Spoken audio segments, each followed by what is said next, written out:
Бъдещето често въпроси в мен повдига. Ако преродя се и намеря моят стих в книга, ще трепне ли познато чувство, което сякаш някога съм преживял? Ще ми напомни ли стихът с нещо, че някога самият аз съм го създал? Бъдещето често въпроси в теб повдига.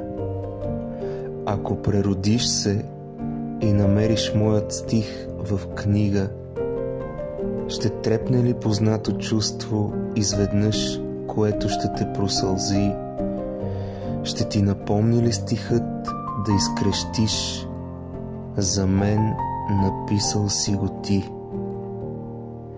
Бъдещето често въпроси повдига. Ако преродим се и някъде намеря празна книга, ще трепне ли познато чувство отново, ако с теб се запозная? Ще ми напомни ли тогава пак да изпиша книгата до края?